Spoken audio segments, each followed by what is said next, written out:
এই রজব মাস, যেটা আমরার ভাষায় আমরা হই যে মেয়ারাজের মাস। এই মেয়ারাজ যেটা, এটা বহুত আহম এক জনাব নবী করিম সাল্লাল্লাহু আলাইহি ওয়াসাল্লামর নবুয়তির এক মুজিজা। এই যুগ জনাব নবী করিম সাল্লাল্লাহু আলাইহি ওয়াসাল্লামর বহুত মুজিজা হল জমিনের মধ্যে বিদ্যমান আছে, কিন্তু তার মধ্যে তাকিয়া উল্লেখযোগ্য এক মুজিজা হইল গিয়া মেয়ারাজ, যেটা বর্তমান চলিত মাস। যে এই বিভিন্ন কৌল মোতাবিক আজকের যে রাইত যেটা, এটা আমরা একটা বহুত বড় এক সুবর্ণ সুযোগ। আজকের যে রাইত, আজকের রাইতটা হইল 26 তারিখ দিনগত রাইত, আর আগামী খাইল হইল গিয়া 27 তারিখ, যেটা রেখা হয় মেয়ারাজ। যে রাইত জনাব নবী করিম সাল্লাল্লাহু আলাইহি ওয়াসাল্লাম এই জমিন তাকিয়া এই মেয়ারাজের মধ্যে গেছেন, গিয়া আমরা লাগিয়া বিভিন্ন হুকুম আহকাম নমাজের মতো আহম এক হুকুম লইয়া আইছেন। এই রাইত হইল গিয়া মেয়ারাজের রাইত, যেটা এই মুসলিম শরীফের মধ্যে বহুত লম্বা এক রেওয়ায়ত আছে, তিরমিজি শরীফের মধ্যেও আছে, আরো বিভিন্ন হাদিসের কিতাবের মধ্যে মেয়ারাজ সম্পর্কে বহুত আলোচনা হল আছে। জনাব নবী করিম সাল্লাল্লাহু আলাইহি ওয়াসাল্লামর এই পৃথিবীর মধ্যে যে সমস্ত মুজিজা হল আছে বিদ্যমান, তার মধ্যে তাকিয়া সবচেয়ে আহম এক মুজিজা হইল গিয়া, সবচেয়ে বড় মুজিজা হইল গিয়া কোরআনে কারীম। এই কোরআনে কারীম নবীজির উপরে নাজিল হইছে, এটা নবীজির বহুত বড় এক মুজিজা, সবচেয়ে বড় মুজিজা। মুজিজা কোয়া হয় ও সমস্ত অলৌকিক বস্তু, যে বস্তুগুলা দুনিয়ার সাধারণ কোনো মানুষের পক্ষে যে বস্তুগুলা পালন করা সম্ভব নয়, ওলা বস্তুগুলা নবী অখলর মাধ্যমে, রসুল অখলর মাধ্যমে যেটা আল্লাহ সম্পাদন করাইন, ওটা রেখা হয় মুজিজা। আর তার পাশাপাশি আরেকটা আছে কেরামত, যেটাও আপনার আমার মতো সাধারণ মানুষের পক্ষে যে সমস্ত বস্তুগুলা করা সম্ভব নয়, অলৌকিক বস্তু, কিন্তু বড় বড় কোনো অলি আবদাল গোজ, কোনো ফুকাহা, কোনো উলামা, কোনো ফির, কোনো মাশায়েখ তান পক্ষে যেগুলা সম্ভব হয়, ওটা রেখা হয় কেরামত। তে আম্বিয়ায়ে কেরামগুলোর মাস্তাকিয়া অলৌকিক যে ঘটনা ঘটে, এটা রেখা হয় মুজিজা। আর আউলিয়ায়ে কেরামগুলোর মাস্তাকিয়া অলৌকিক যে ঘটনা ঘটে, এটা রেখা হয় কেরামত। তে এই কোরআনে কারীম যেটা, এটা হইলে গিয়ে জনাব নবী করিম সাল্লাল্লাহু আলাইহি ওয়াসাল্লামর আহম এক মুজিজা, সবচেয়ে বড় মুজিজা, যেটা যেদিন তাকিয়া শুরু হইছে আর এখন পর্যন্ত আর কিয়ামত পর্যন্ত এই কোরআনে কারীমের মতো কোনো কালাম, এই কোরআনে কারীমের মতো কোনো সূরা, এই কোরআনে কারীমের মতো 10টা সূরা বা কোনো একটা আয়াত দুনিয়ার কোনো মানুষের পক্ষে বানানি সম্ভব হইছে না। তার প্রমাণস্বরূপ জনাব নবী করিম সাল্লাল্লাহু আলাইহি ওয়াসাল্লামে যখন মানুষের কাছে কোরআনে কারীমের আয়াত হল ফলিয়া হুনাইতা, কোরআনে কারীমের বিধান হল মানুষের কাছে যখন প্রচার করতা, তখন মক্কার কাফির হকলে কইতা এটা মুহাম্মদ সাল্লাল্লাহু আলাইহি ওয়াসাল্লামে, তারা তোর সাল্লাল্লাহু আলাইহি ওয়াসাল্লাম হইতা না, তারা হইতা মুহাম্মদে তাই নিজে বানাইয়া জমিনের মধ্যে এটা চালু করছেন আল্লাহর কালাম বলিয়া হোক নাউযু বিল্লাহ। মক্কার কাফির হকলে কইতা যে মুহাম্মদ সাল্লাল্লাহু আলাইহি ওয়াসাল্লামে তাই নিজত তাকিয়া বানাইয়া তাই কোরআনে কারীম কান আল্লাহর নামে চালু করি লাইছেন। কিন্তু আল্লাহ বারবার চ্যালেঞ্জ দিতরা তারারে, যদি মুহাম্মদ সাল্লাল্লাহু আলাইহি ওয়াসাল্লামে যদি এটা বানাইয়া থাকেন, তাহলে তোমরা ওলা কালামুল্লাহ শরীফের মতো একটা কালাম তোমরা বানাইয়া দেখাইলাও না। আল্লাহ কোরআনে কারীমের সূরা বনী ইসরাঈলের 88 নম্বর আয়াত আল্লাহ ফরমাইতরা قل إن اجتمعت الإنس والجن على أن يأتوا بمثل هذا القرآن لا يأتون بمثله ولو كان بعضهم لبعض ظهيرا قل إن اجتمعت الإنس والجن তোমরা জমিনের সমস্ত জিন্নাত সমস্ত ইনসান হল তোমরা এক জায়গা হয়ে যাও, সমস্ত জিন্নাত সমস্ত ইনসান হল তোমরা মিলিয়া এক গুরয় আরো এক গুরের ডাকিয়া জমাইয়া উল্লা ইনিজতামাতিল ইনসু ওয়াল জিন আলা আন ইয়াতু বিমিথলি হাযাল কুরআন, তোমরা এই কোরআনে কারীমের মতো একটা কোরআন তোমরা বানাইলাও যদি তোমরা পারো। আলা আন ইয়াতু বিমিথলি হাযাল কুরআন ওয়ালাউ কানা বা'দুহুম লিবা'দিন যাহিরা, তোমরা এক গুরয় আরেক গুরের ডাকো, তোমরা সারা জাকিয়া জমিয়া সমস্ত জিন্নাতে তোমরা সমস্ত জিন্নাত বাহিনীরে একত্রিত করো, সমস্ত ইনসান জাতি তোমরা ইনসান জাতিরে তোমরা একত্রিত করো, সমস্ত জিন্নাতে ইনসানরে মিলাও, ইনসানে জিন্নাতে মিলাও, তোমরা সব একত্রিত হইয়া তোমরা কোরআনে কারীমের মতো একখানা কালামুল্লাহ শরীফ তোমরা জমিনের মধ্যে ফাললে তোমরা বানাইয়া দেখাইলাও। তোমরা পক্ষে তো কখনো সম্ভব নয়, এটা কখনো দুনিয়ার কোনো মানুষের পক্ষে, দুনিয়ার কোনো জিন্নাতের পক্ষে, দুনিয়ার কোনো ইনসানের পক্ষে, দুনিয়ার খেয়রের পক্ষে এইরকম করা সম্ভব নয়। যদি তোমরা এই কালামুল্লাহ শরীফের মতো এক কালাম তোমরা যদি বানাইতে পারো না, এখন আল্লাহ চ্যালেঞ্জ দিলেইতরা তোমরা যদি ইলে একটা কালাম তোমরা বানাইতে পারো না, তাহলে তোমরা এই কালামুল্লাহ শরীফের থেকে কিছু সূরা হল এক 10টা সূরার মতো তোমরা সূরা বানাইয়া দেখাইলাও। তোমরা তো মুহাম্মদ সাল্লাল্লাহু আলাইহি ওয়াসাল্লামে এই কালামি কান তাইন নিজে বানাইয়া মানুষের কাছে চালাইয়া দিতরা, নিজে নিজে তাইন গড়িয়া ইকান মানুষরে কইয়া দিতরা, তাহলে তোমরা এখন কোরআনে কারীমের মতো 10টা সূরা তোমরা বানাইয়া দাও। আল্লাহ জানাইয়া দিলেন আম ইয়াকুলুনা ইফতারা কুল ফাতু বিআশরি সুওয়ারিন মিথলিহি মুফতারায়াত কুল ফাতু বিআশরি সুওয়ারিন মিথলি, তোমরা তো হও ইকান মুহাম্মদুর রাসূলুল্লাহ সাল্লাল্লাহু আলাইহি ওয়াসাল্লামের বানাইল, তোমরার কথা অনুযায়ী যদি ইকান মুহাম্মদর বানাইল হয়, তাহলে মুহাম্মদ তো একজন মানুষ আর তোমরাও তো মানুষ। যদি মুহাম্মদ সাল্লাল্লাহু আলাইহি ওয়াসাল্লামে কোরআন বানাইতে পারেন, তাহলে তো তোমরাও বানাইতে পারবাই। তে তোমরা এই কোরআনে কারীমের 10টা সূরার মতো তোমরা 10টা সূরা বানাইয়া দাও। আম ইয়াকুলুনা ইফতারা কুল ফাতু বিআশরি সুওয়ারিন মিথলি, তোমরা 10টা সূরার মতো সূরা বানাইয়া দাও। কিন্তু আল্লাহ ফরমায়েন এরপরে তোমরা তো পারতাই নাই, তোমরা আমি আল্লাহ ব্যতীত তোমরা জমিনের আসমানের যা কিচ্ছু যত মখলুকাত আছে তোমরা প্রত্যেকের এক জায়গা জমা করো, জমা করিয়া যদি চাও তোমরা বানাইতাই, তাহলে তোমরা বানাইতাই পারতাই নাই। তে বুঝা গেল কোরআনে কারীম কান জনাব নবী করিম সাল্লাল্লাহু আলাইহি ওয়াসাল্লামের সবচেয়ে বড় মুআজিজা। এই মুআজিজার মধ্যে কাফির হলে সারা কোরআন শরীফ বানাইতে পারলা না, আবার আল্লাহ জানাইয়া দিলেন তোমরা 10টা সূরা বানাও, এটাও তোমরা বানাইতে পারলাই না।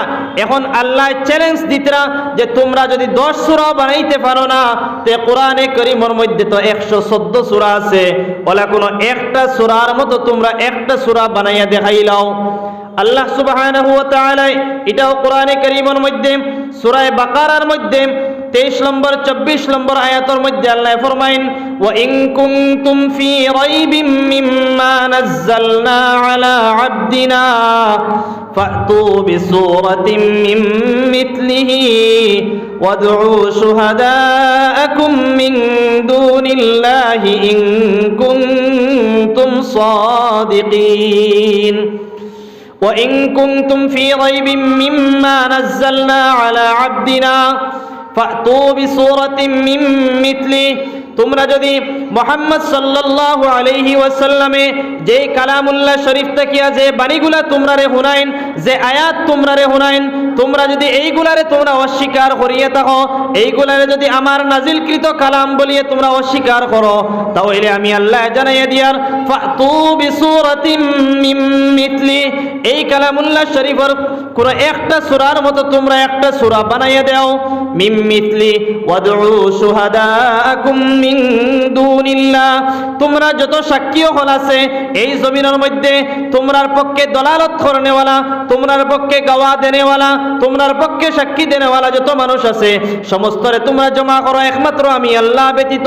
ওয়াদউ শুহাদাআকুম মিন দুনিল্লাহ, আমি আল্লাহ ব্যতীত তোমরার জমিনের সমস্ত সাক্ষী হল তোমরা একত্রিত করিলাও, যদি তোমরা কি তাও ইন কুনতুম সাদিকিন, যদি তোমরা সত্যবাদী হইয়া থাকো।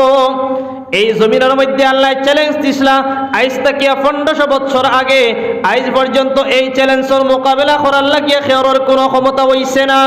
আল্লাহ লগে লগে জানাইয়ে দিলেন ফাইল্লাম তাফআলু ওয়ালান তাফআলু ফাত্তাকুন নারাল্লাতী ওয়াকুদুহান নাস ওয়াল হিজারা উইদ্দাত লিল কাফিরিন। আল্লাহ তাই নিজে চ্যালেঞ্জ দিয়া আবার তাই ফয়সালা দিলাইতরা ফাইল্লাম তাফআলু, তোমরা তো পারছো না এই কোরআনে কারীমের মতো কোরআনে কারীম বানাইতাই, এই কোরআনে কারীমের 10 সূরার মতো 10টা সূরা বানাইতাই, এই কোরআনে কারীমের এক সূরার মতো একটা সূরাও বানাইতাই, তোমরা পারছো না। ফাইল্লাম তাফআলু ওয়ালান তাফআলু, তোমরা কিয়ামত পর্যন্ত কোনদিন তোমরা এই কালামুল্লাহ শরীফের মতো কোন সূরা কোন আয়াত তোমরা বানাইতে পারতাই নাই। ফাত্তাকুন নারাল্লাতী ওয়াকুদুহান নাস ওয়াল হিজারা, যদি তোমরা এই কালামুল্লাহ শরীফের মতো কালাম বানাইতে পারতাই নাই, আবার তোমরা অস্বীকার করতাই, তাহলে তোমরা প্রস্তুত হয়ে যাও, তোমরা রেডি হয়ে যাও। ফাত্তাকুন নারাল্লাতী ওয়াকুদুহান নাস ওয়াল হিজারা, ও জাহান্নাম, যে জাহান্নামের ইন্ধন হইব মানুষ আর পাথর। উইদ্দাত লিল কাফিরিন, যেই জাহান্নাম আল্লাহ রাব্বুল আলামিন কাফির হকল লাগিয়া বানাইছেন। হুক নাউযু বিল্লাহ। আমার দোস্ত হলার বুজুর্গ হল, এই মাস হইল গিয়া মেরাজের মাস, আর জনাব নবী করিম সাল্লাল্লাহু আলাইহি ওয়াসাল্লামের আল্লাহ যে সমস্ত মুআজিজা দিছলা, এক নম্বর মুআজিজা আসলো, সবচেয়ে বড় মুআজিজা আসলো কালামুল্লাহ শরীফ। আর আরো বহুত মুআজিজা হল আছে, এর থেকে আরো একটা মুআজিজা হইল গিয়া নবীজির মেরাজ। এটাও বহুত বড় এক মুআজিজা নবীজির। নবীজি ফরমাইন, আমি আসলাম একদিন উম্মে হানির ঘরের মধ্যে আমি ঘুমন্ত অবস্থায় আসলাম। হঠাৎ রাত 2জন বা 3জন ব্যক্তি আইলা, এরা ফরিস্তা, হযরত জিবরাইল আলাইহিস সালাম, হযরত মিকাইল আলাইহিস সালাম, কোন কোন রিওয়ায়াত আর হযরত জিবরাইল আলাইহিস সালাম আর হযরত ইসরাফিল আলাইহিস সালাম, আবার কোন রিওয়ায়াতে কইতরা 3জন। যাই হোক, প্রত্যেক রিওয়ায়াত জিবরাইল আসেন, জিবরাইলের লগে হয় মিকাইল নতুবা ইসরাফিল, নতুবা মিকাইল ইসরাফিল 2জন। ও 3জন বা 2জন ফরিস্তা আইলা উম্মে হানির ঘরের মধ্যে আয়া নবীজিরে ঘুম তাকিয়ে জাগ্রত করলা। জাগ্রত হওয়ার পরে নবীজি দেখেন, আমি একটা দেখলাম উম্মে হানির ঘরের সালটা ফাঁক হয়ে গেছে গিয়া, সাল 2 দিকে সরে গেছে, মাঝখানে দিয়ে ফাঁক হয়ে গেছে। আবার দেখলাম কিছু সময়ের ভিতরে এই সালটা আবার একত্রিত হয়ে গেল অটোমেটিক ভাবে। এখন এটা প্রশ্ন হইতে পারে, জিবরাইল আলাইহিস সালাতু ওয়াস সালাম তো নবীদের কাছে বিভিন্ন সূরতে আইন, দিহয়া কলবি নামক সাহাবীর সূরতেও আইন, আরো বহু সূরতে আইন। আজকের দিন এই উম্মে হানির ঘরের সাল ফাঁক করিয়া এখানে জিবরাইল আলাইহিস সালাতু ওয়াস সালাম জমিনের মধ্যে আইন, নবীদের কাছে আইন বলে এটা দিয়া আল্লাহ যা বুঝাইয়া দিলেন, হে মুহাম্মদ, আজকে অলাকুল কিছু ঘটনা হল ঘটিব, যেটা অলৌকিক থাকবো, যেটা অতুলনীয় থাকবো, যেটা প্রত্যেক মানুষের মেধা শক্তি যে ঘটনাগুলা ধরতো নাই। আজকে এখন উম্মে হানির ঘরের সাল ফাঁক হইছে, তোলা বাদে তোমার সিনা ফাঁক করা হইব, তোমার সিনা সাক করা হইব, সিনা কাটা হইব, এরপরে তোমার আসমান ফাটাইয়া তোমারে আবার উফরে দিলইয়া যাব হইব। এই দিকে ইঙ্গিত দিক বুঝাইতেরা জিবরাইল আলাইহিস সালাতু ওয়াস সালামের আগমনের মাধ্যমে ও উম্মে হানির ঘরের মধ্যে জিবরাইল আলাইহিস সালাতু ওয়াস সালাম আইন আয়া নবীজি জাগ্রত করেন। জাগ্রত করার পরে নবীজি ফরমাইন, আমি জাগ্রত হইলাম, আবার কিছু সময় বাদে আমার ঘুমে ধরি লইল, আবার আমারে জাগ্রত করলা। আবার জাগ্রত করার পরে আমারে ঘর তাকিয়া বাহির করিয়া লইয়া গেলা, বাহির হইয়া লইয়া গিয়া হাতিমে কাবার মধ্যে আমারে লইয়া বইলা। ও জায়গাত আবার আমার ঘুমে ধরি লইল, আবার ঘুমে ধরার বাদে আবারে সালানি হইল। জিবরাইল আলাইহিস সালাতু ওয়াস সালামে আবার আমারে জাগ্রত করলা। জাগ্রত করার সাথে সাথে আমি দেখলাম আমার সামনে ওলা একটা বাহন আইছে, যে বাহন হইল গিয়া যেটারে খাওয়া হয় এই রফরফ, ওলা একটা বাহন আইছে যেটা এই গুড়া এবং খচ্চর, গাদা এবং খচ্চরের দরমিয়ানো, গাদার তাকিয়া তোড়া বড় আর খচ্চর তাকিয়া তোড়া ছোট, ও ধরনের একটা এই সোয়ারি আমার সামনে আইয়া হাজির হইছে। এই সোয়ারির আবার কিছু কিছু জয়ীফ রেওয়ায়াতও এটাও আছে যে এই সোয়ারিয়ে তখন চাইছে না নবীজিরে তার উফরে উঠাইতো, এই সোয়ারিয়ে লাফালাফি করছে, এটা বিভিন্ন ধরনের কৌল আছে, এটা যদিও জয়ীফ। তে জনাব নবী করিম সাল্লাল্লাহু আলাইহি ওয়াসাল্লামে ফরমাইন, আমারে তোলা এর আগে রয়েছে সদর, যেটা এই গড় তাকিয়ে বাহির করিয়া হাতিমে কাবাত লইয়া যাওয়ার পরে আমারে নিয়া আমার বুক সিরিলা, আমার বুক সিরিয়া আমার ভিতরে তাকিয়া কিছু বস্তু হল বার করলা, আর সামনে দুইটা পেয়ালা আসলো। এই দুইটা পেয়ালার মধ্যে একটার মধ্যে ইলম আর একটার মধ্যে হিকমত রাখা আসলো।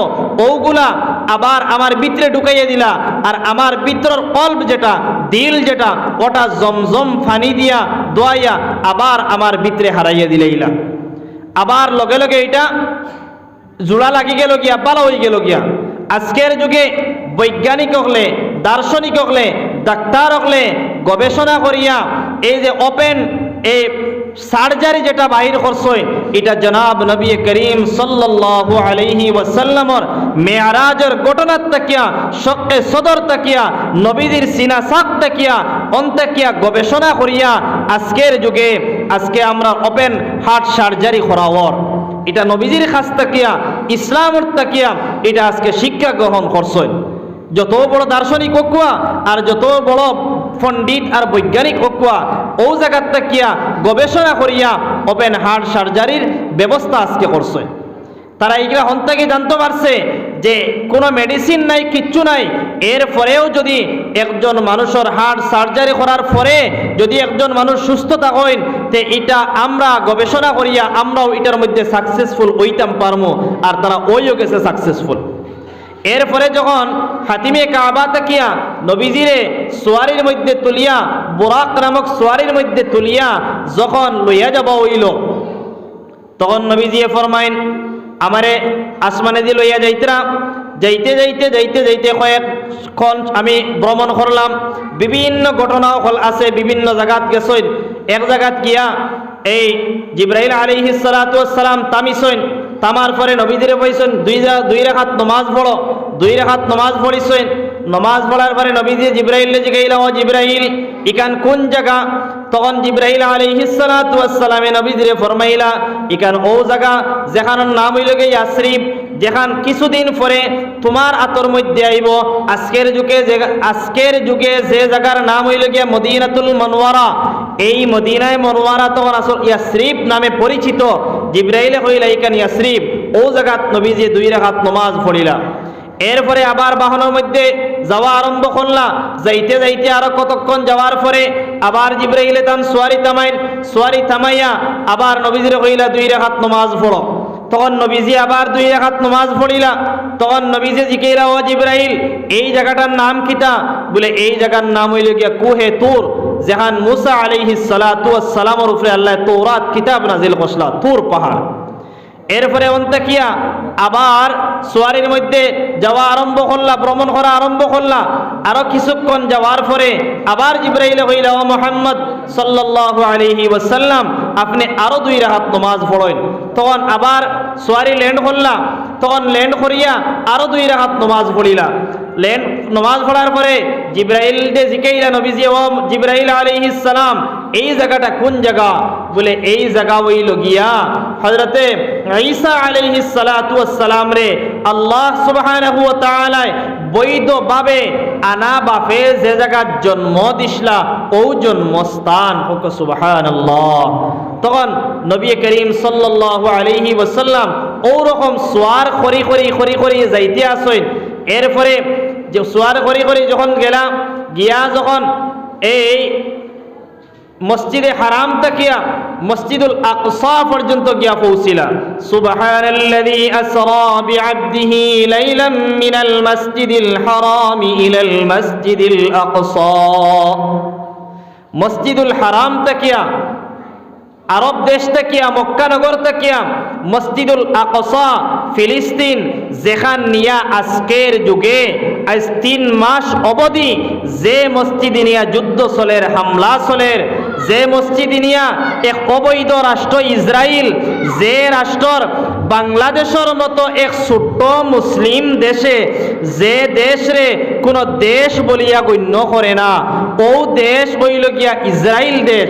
ও ছোট্ট এক ইসরায়েল দেশে আজকে ফিলিস্তিনের মতো হাজার হাজার হাজার মুসলমান নরনারী আর শিশু বাচ্চা বাচ্চিন্ত আজকে তারা হত্যা করে। আর ও মসজিদুল আকসার উৎখারণে, ও মসজিদুল আকসারে তারার কবজার মধ্যে নেওয়ার তারা কৌশল করে। কিন্তু ইনশাআল্লাহ ইকান মসজিদুল আকসা, ইকান আল্লাহ কোরআনে কারীমের মধ্যে জানিয়ে দিয়েছেন, ইকান আরজে মুকদ্দাস, ইকান যত সংগ্রাম হরকুয়া, যত মায়ের হরকুয়া, ইকান বিজয় ওইব। হয়তো আমরা দেখতাম না পারি, হয়তো আরো 10 বছর বাদে ওইব, নাই আরো কয়েক বছর বাদে ওইব, নাই আরো আগে ওইব। ইকান বিজয় ওইব, ইকান মুসলমানের তত্ত্বাবধানে থাকবো। খেনে আল্লাহ ইকানও জানিয়ে দিলেন, মিনাল মাসজিদিল হারামি ইলাল মাসজিদিল আকসা আল্লাযী বারাকনা হাওলা। এই মসজিদে আকসার চতুর্দিক আল্লাহ বরকতময় রাখি লইছেন, বারাকনা হাওলা। অর্থাৎ এই মসজিদুল আকসার চতুর্দিকে অসংখ্য নবী হলর কবরস্থান হল আজ পর্যন্ত বিদ্যমান আছে। প্রত্যেক নবী হল এই মসজিদুল আকসার মধ্যে গেছেন।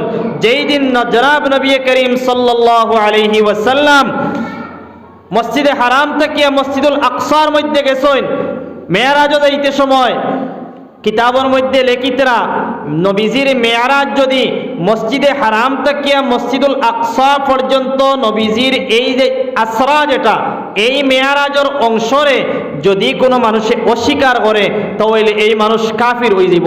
নাউযুবিল্লাহ। খেনে এটা আল্লাহ কোরআনে কারীমের সরিহ আয়াত দ্বারা জানিয়ে দিয়েছেন।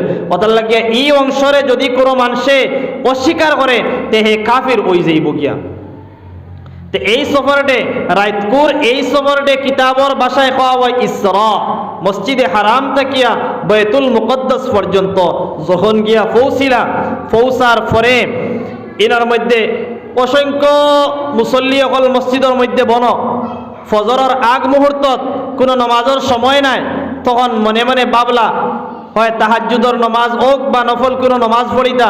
জিবরাইল আলাইহিস সালাতু ওয়াস সালামে আপনার আমার প্যারা হাবিব জনাবে মুহাম্মদুর রাসূলুল্লাহ সাল্লাল্লাহু আলাইহি ওয়াসাল্লাম রে ইশারা দিয়া কইন, ও মুহাম্মদ তুমি সামনে চলো, সামনে চলো। অসংখ্য মুসল্লি হল তৈয়া জনাব নবী করিম সাল্লাল্লাহু আলাইহি ওয়াসাল্লাম সামনে দি গেলা। গিয়া দেখেন ইনো ইমাম সাহেবের মেহরাবর জায়গা ব্যতীত আর কোনো জায়গা নাই, শুধুমাত্র ইমাম সাহেবের জায়গা। তখন জনাব নবী করিম সাল্লাল্লাহু আলাইহি ওয়াসাল্লাম এই জায়গার মধ্যে পৌঁছার পরে জিবরাইল আলাইহিস সালাতু ওয়াস সালামে আবার খানে খানে কইয়া দিলেন, ও মুহাম্মদ সাল্লাল্লাহু আলাইহি ওয়াসাল্লাম আপনি নামাজের ইমামতি করেন। অসংখ্য আম্বিয়া কেরাম হল, অসংখ্য ফেরেশতা হল এই জায়গাত মওজুদ আপনার পিছনে নামাজ পড়বার লাগিয়া। তখন জনাব নবী করিম সাল্লাল্লাহু আলাইহি ওয়াসাল্লামে ও জায়গাত 2 রাকাত নামাজ পড়াইছেন। এই নামাজের মধ্যে সমস্ত আম্বিয়া কেরাম হল, অসংখ্য আম্বিয়া কেরাম হল, এই ফেরেশতা হল এই জায়গাত মওজুদ আসলা। এরপরে তো মেরাজের ঘটনা খাওয়াত লাগছিলাম, লম্বা ঘটনা। এরপরে তো অন্তকিয়া নবী করিম সাল্লাল্লাহু আলাইহি ওয়াসাল্লাম যাইতরা, জিবরাইল আলাইহিস সালাতু ওয়াস সালামে লইয়া যাইতরা। যাইতে সময় গিয়া দেখলা এক মানুষ যার মাথার মধ্যে খালি কোনো একজন মানুষে ডান্ডা দেন, এনর মাথা ওগু ফাটানির পরে আবার ওগু মুহূর্তর ভিতরে বালা হয়ে যায়, আবার ডান্ডা দিয়ে ওগুর মাথা ফাটাইন, আবার ওগু মুহূর্তর ভিতরে বালা হয়, আবার ডান্ডা দিয়ে ওগুর মাথা ফাটাইন। ওরকম দৃশ্য দেখলা। নবীজি কইলা, ও জিবরাইল এটা কি অবস্থা? এরা খারা এরা যে খালি মাথার মধ্যে ডান্ডা দেওয়া হয়। জিবরাইল কইন আগে চলো। তখন আরো আগে দিয়ে গেলাম, আরো কিছুক্ষণ আগে দিয়ে যাওয়ার পরে দেখলাম একজন মানুষের গাল, এক গালের মধ্যে কেউ গাল ওখান খাটিয়া ও গাল তেকিয়া আরেক গাল খাটার আগে আগে ও গাল ওখান বালা হয়ে যায়। আবার ও গাল খাটোইন, ও গাল খাটিয়া আলি ও গাল আইতে ও গাল ওখান বালা হয়ে যায়। ওরকম একদম লাগাতার এক গাল বাদে আরেক গাল, এক গাল বাদে আরেক গাল খাটিতরা, আর খাটার লগে লগে আরেক গাল বালা হয়। তখন নবীজি জিজ্ঞাসা জিবরাইল, ও জিবরাইল এরা খারা। জিবরাইল কইলা আগে চলো। কোনো আনসার নাই। এরপরে আরো কিছুক্ষণ আগে দিয়ে গেলাম, কিছুক্ষণ আগে দিয়ে গিয়া দেখলাম আরো একটা এই অগ্নির তুন্দুর যেটা আমরা বুঝবো, ও যে রুটি বানায় যারা, তুন্দুরের রুটি যেটা বানায়, ওরকম তুন্দুরের মতো একটা অগ্নিকুণ্ড। এই অগ্নিকুণ্ডর মধ্যে যুবক এবং যুবতী হল এই অগ্নিকুণ্ডর মধ্যে রাখা। আর এরা অগ্নির তাপে ওরকম খালি বাত জেলা উতরাইতে সময় চাউল জেলা নিচরটা উফরে দিয়া এর উপরটা নিচে দিয়ে যায়, ওরকম অবস্থা। তখন নবীজি জিকাইলা, ও জিব্রাইল এরা খারা। তখন জিব্রাইলে কইলা আগে চলো। ওরকম করে করলে লইয়া যাইতরা, আর অসংখ্য ঘটনা হল ঘটে। এরপরে গিয়া দেখলা এক রক্তর নদী। এই নদীর মধ্যে একগুড়ো মানুষে হাবুডুবু খাইতরা। আর এরা যখন চায় গিয়া কিনারা লইতো, আবার সাইড থেকে আরেকগুলো মানুষের পাত্তর দিয়া এমনভাবে মুখের মধ্যে ইটা মারইন, এরা আবার সরিয়া দরিয়ার মাঝখানো যায় গিয়া। আবার এরা চায় দাঁড় লইতো, আবার মুখের মধ্যে ইটা মারইন, ওরকম অবস্থা করতে আছে। নবীজি জিকাইলা এরা খারা। জিব্রাইলে কইলা আগে চলো। এরপরে এক স্থানের মধ্যে গিয়া আনলে জনাব নবী করিম সাল্লাল্লাহু আলাইহি ওয়াসাল্লাম রে জিব্রাইলে আবার প্রত্যেকটা বর্ণনা দিলা। কইলা, ও মুহাম্মদ সাল্লাল্লাহু আলাইহি ওয়াসাল্লাম, আপনি প্রথমে যে একটা সওয়াল করছেন যে যারার মাথার মধ্যে ডান্ডা দেওয়ার এরা খারা, এরা ওই লাগিয়া জমিনের মধ্যে বেনমাজি। জমিনের মধ্যে এরা বেনমাজি, যারা নমাজ পড়ে না জমিনের মধ্যে, এরারে ও শাস্তি দেওয়া হওয়ার। নবীজিকে এরাও জিব্রাইল কতদিন দেওয়া হইব? বলে কিয়ামত পর্যন্ত দেওয়া হইব। হোক নাউযু বিল্লাহি মিন যালিক। আমার দুস্থকলার বুজুর্গ হল ও মেয়ারাজ গিয়া জনাব নবী করিম সাল্লাল্লাহু আলাইহি ওয়াসাল্লামে নমাজ লইয়া ইসলাম লাগিয়া, আর উম্মতে ও নমাজ ছাড়িব, আর নমাজ ছাড়ের আর ও নমাজের শাস্তি নবীজি হন গিয়া দেখিয়া আইতরা। মাথার মধ্যে ডান্ডা দেওয়ার, আর লগে লগে মুহূর্তের ভিতরে তার মাথা বালাওয়ার, আবার ডান্ডা দেওয়ার, আবার মাথা বালাওয়ার, ওরকম অবস্থা চলতে আছে। 2 নম্বরে যারার গাল খাটা হইল, এক গাল খাটা হয় আরেক গাল বালা হয়। জিব্রাইলে হইল, ও মুহাম্মদ সাল্লাল্লাহু আলাইহি ওয়াসাল্লাম, এরা খারা জানোনি? বলে না। বলে এরা হইলে গিয়া ও সমস্ত মানুষ যারা জমিনের মধ্যে মিথ্যা মাতিত, মিশা মাতিত, যারা জমিনের মধ্যে মিশা মারত, এই মিশা মাতনেওয়ালার শাস্তি হইল গিয়া ওটা যে তারা গাল খাটাওয়ার, এক গাল খাটা হয় আরেক গাল বালা হয়, আরেক গাল খাটা হয় আরেক গাল খাটা হয়, ওরকম শাস্তি হইতে থাকবো কতদিন? বলে কিয়ামত পর্যন্ত। এরপরে 3 নম্বর, যারা তুন্দুরের মধ্যে অগ্নিকুণ্ডর মধ্যে যারা উতরাইতে আছে, এরা খারা। জনাব নবী করিম সাল্লাল্লাহু আলাইহি ওয়াসাল্লাম রে জিব্রাইল আলাইহিস সালাতু ওয়াস সালামে জানাইয়া দেন, ও মুহাম্মদ, এরা ওই লাগিয়া জমিনের মধ্যে ও সমস্ত মানুষ যারা ওই লাগিয়া জিনাকুর, যারা জিনা করছে জমিনের মধ্যে, কোন যুবক বা কোন যুবতী তার বৈধ স্ত্রী গড়ের মধ্যে থইয়া হে অন্যখানো গিয়া অন্য কোনো পরপুরুষর, অন্য কোনো নারীর লগে, অন্য কেউ স্ত্রীর লগে হে জিনার মতো অপকর্ম করছে, তার ও শাস্তি। ওলা কোনো স্ত্রী যদি তার বৈধ স্বামী ছাড়া তার যৌন উন্মাদনা যদি অন্য কোনো ছেলের মাধ্যমে পুরা করেন, তো হইলে এনারও ও শাস্তি হইতে আছে। আবার ও জায়গাত আরেক রেবায়াত আছে, 2টা ডেগ আছে, 2 ডেগর মধ্যে এক ডেগর মধ্যে এই রান্দা মাংস রাখা, আর আরেক ডেগর মধ্যে খাসা মাংস রাখা। তখন দেখা গেল এই জায়গা খালি মানুষে খাসা মাংস খাইতরা। তখন নবীজি সওয়াল করলা, এরা খারা? তখন জিব্রাইলে জবাব দিছেন, বলে এরা খাসা মাংস খানেওয়ালা, এরা যারা জমিনের মধ্যে পরকিয়া করত, পরকিয়ার মতো গুনাহ করত, নিজের স্বামী ছাড়া অন্যর লগে যারা সম্পর্ক স্থাপন করত, নিজের স্ত্রী ছাড়া অন্য কোনো মেয়ের লগে যারা সম্পর্ক স্থাপন করত, এরা রান্দা মাংস তুইয়া খালি খাসা মাংসগুলা খাইতে আছে। ও শাস্তির মধ্যে কিয়ামত পর্যন্ত থাকব। 4 নম্বরে যেটা জানাইয়া দিছেন যে রক্তর নদীর মধ্যে যারা বাইয়া ঘুরের, আর এরার মুখের মধ্যে ইটা মারা ওর পাত্তর দিয়া, এরা খারা। তখন নবীজি হইলা, এরা হইলে গিয়া জমিনের মধ্যে সুদকুর, যারা সুদ খায়, এরার ও শাস্তি। নবীজি জিগাইলা কতদিন? বলে কিয়ামত পর্যন্ত এরার ও শাস্তি হইব। আমার দুস্থকলার বুজুর্গ হল মেয়ারাজ সম্পর্কে আর কিচ্ছু কইতাম নাই, শুধু আর 1টা 2টা মাত হইলাই, যেটা আমরার দেশের মধ্যে আমরার গ্রাম অঞ্চলের মধ্যে মেয়ারাজের বহুত ফজাইল বর্ণনা করা হয়। মাঠটা খেয়াল করবা, খুব খেয়াল দিয়ে শুনবা, আর নাই বাদে গলত মিনিং লই লইবা আর বাদে আমারে বিপদী বানাইবা। যে মেয়ারাজ সম্পর্কে যতটা হাদিস আছে, অসংখ্য হাদিস আছে। আগেও কইছি মুসলিম শরীফের মধ্যে বহুত লম্বা হাদিস, তিরমিজি শরীফের মধ্যেও হাদিস আছে, আরো বিভিন্ন হাদিসের মধ্যে, এই হাদিসের কিতাবের মধ্যে মেয়ারাজ সম্পর্কে হাদিস আছে, কোরআনে কারীমের আয়াত আছে। কিন্তু মেয়ারাজর মাসর আলাদা কোনো ফজিলত নাই, মেয়ারাজর রাতকুর আলাদা কোনো ফজিলত নাই, মেয়ারাজর দিনকুর আলাদা কোনো ফজিলত নাই। যেটা আমরার দেশের মধ্যে, আমরার গ্রাম অঞ্চল, আমরার মা বোনিন বিশেষ করিয়া মেয়ারাজর রোজা রাখেন। এই মেয়ারাজর রোজা রাখা, শুধু মেয়ারাজর শব্দ যেটা কই আর ওটা খেয়াল করবা, শুধু মেয়ারাজর রোজা রাখা এটা কোনো সহিহ হাদিস দ্বারা সাবিত নাই, কোনো সহিহ হাদিস দ্বারা এটা সাবিত নাই মেয়ারাজর রোজা রাখা।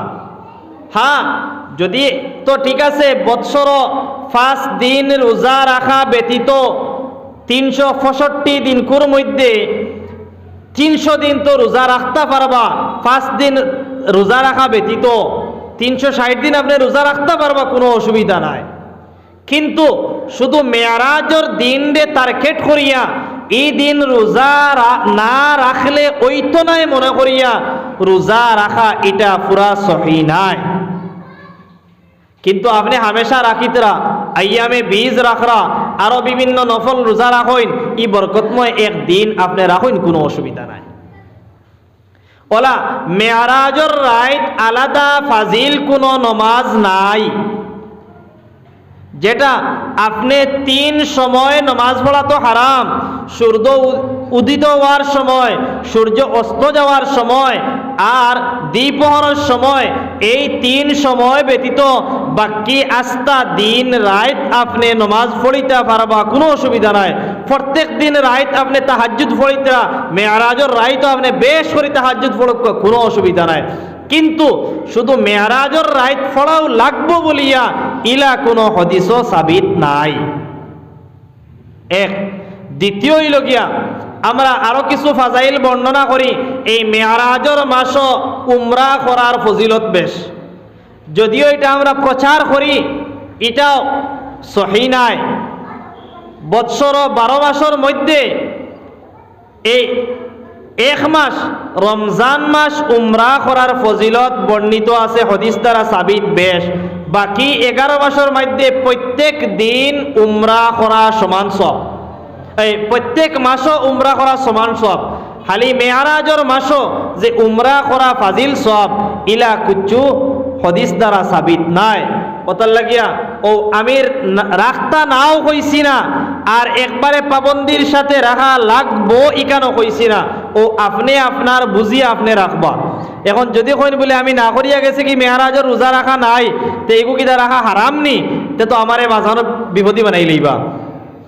আমারই ভাই ওর বাত আসেন বাদে আর আমি বিপদী বনবো। ওটার লাগিয়া মাত বুঝবা যে রাখতা পারবা আপনি, কিন্তু আমরা গ্রাম অঞ্চল যে পরিমাণ এটারে মজবুত আকারে দরিয়া নেই, এটা আমরা লাগি ভয়াবহ। এটা হয়তো বেদাতর মধ্যে সামিল হই যেতে পারে। ওটার লাগিয়া কথাগুলা কইলাম।